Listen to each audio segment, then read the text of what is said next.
Idaho Matters podcast is brought to you by St. Luke's On-Demand Virtual Care, which allows patients to see a provider from their home using a computer or smartphone with on-demand care for common ailments, such as a cough, sore throat, or a sinus issue.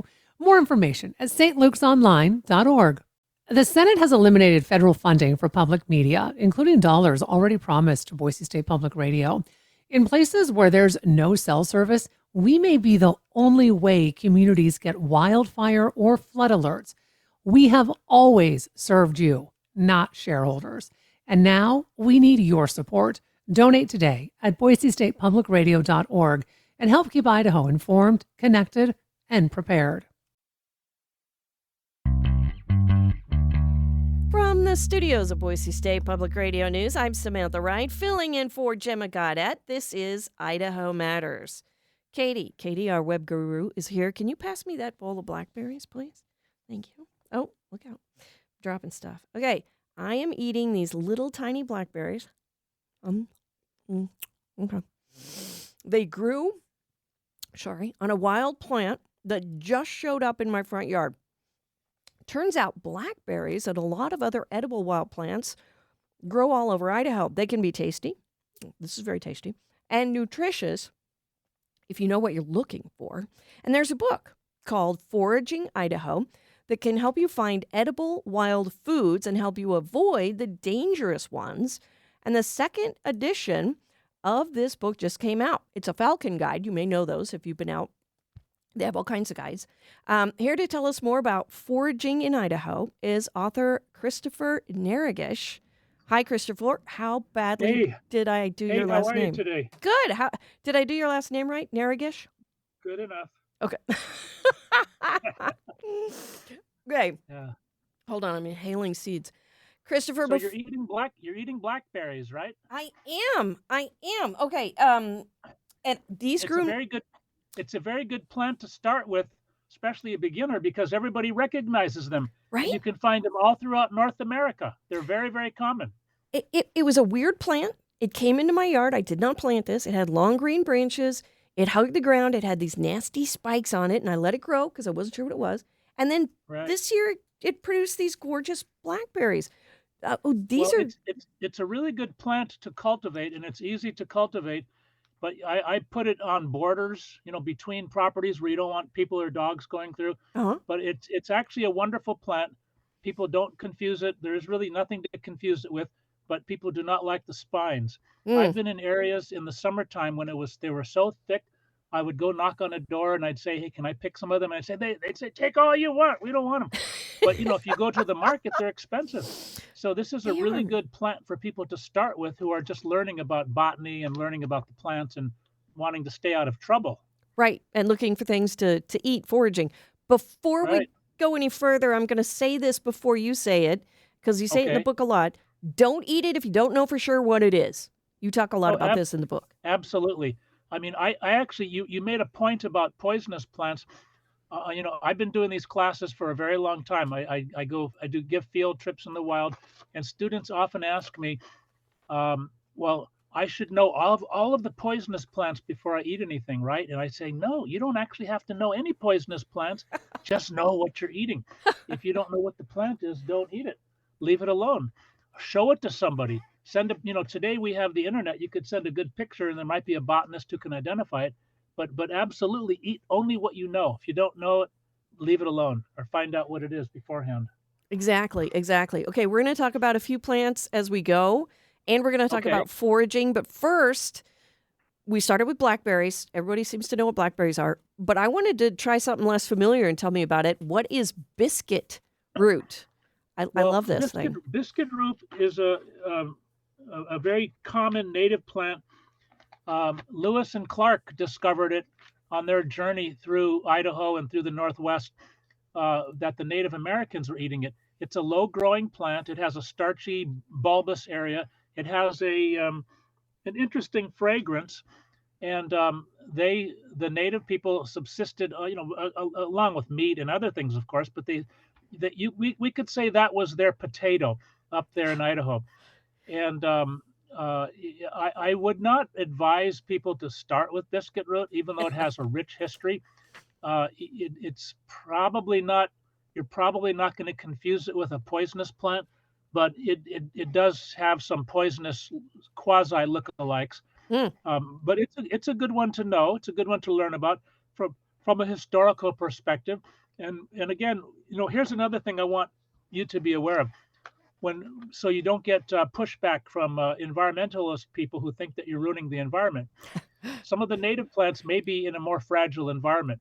Oh. So the things that I'm teaching people most of the time, and if you notice in my book, the majority of the plants, there's some wild things you find in the forest, but the majority of the foods that I eat in the wild most of the time are all European invasives. That is to say, they're Huh. weeds that gardeners and farmers cut down and pull away and throw away, but they're actually incredibly nutritious. Um, right now, at this time of the year, people are going to be finding purslane, for example, in their gardens. That's a low growing plant. Now, all of this, again, I have to caution you, all of these you have to take precautions because there is a lookalike to purslane. Purslane is from India. Everybody remembers Thoreau, the famous naturalist. He lived in the woods, or he actually lived in outside of Boston. It really wasn't that far in the woods, but he built his own cabin and he wrote Walden Pond. But he talked about how he could live off of purslane. He'd make soup out of it, put it in salads, saute it. There's dozens of ways. In my book, I have a salsa recipe with purslane, and so that's coming up now. That's coming up in backyards and in wild areas. It's a very easy one to recognize. It grows low to the ground. It has like a round red stem and little paddle-shaped leaves, and it's a little bit on the sour side, but very good pickled or raw in salads and egg dishes. And it's very good for the lowering cholesterol. One of the things that people forget about a lot of the wild plants is that they are actually more nutritious in many cases than the plants that the foods that you buy in the supermarket. If you notice in the front of the book, there's a little nutritional chart somewhere, Yeah.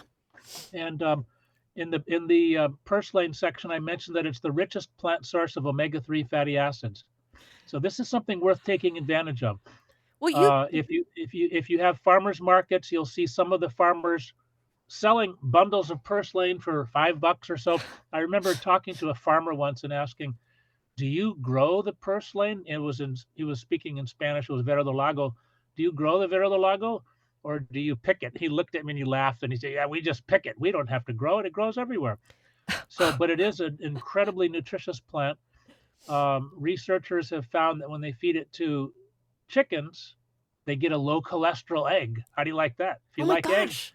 you can get a low cholesterol egg by feeding the purslane to the chickens. They're just eating it yourself, really. Oh my gosh. This okay. So the book itself, it's great. It's got pictures of the A lot plants. of photos, yeah, a lot It's of got photos. where to find things. If you're in the forest, you're going to find stuff here. If you're in the low areas, you're going to find stuff here. It's got, for each plant, it's got information. It's got lookalikes, as you said, that might be dangerous.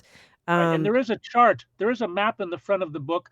So wherever you live in Idaho, you can examine where you might be living. But I want to emphasize that you're going to find, for a beginner, you're going to find a lot of stuff in your backyard in the urban areas and the vacant lots. oh, yeah, yeah, yeah. You don't really have to go far afield to find wild foods. And the way you begin is you begin with one plant. You don't have to know everything. Get the book, figure out one plant that grows in your neighborhood, start to use it.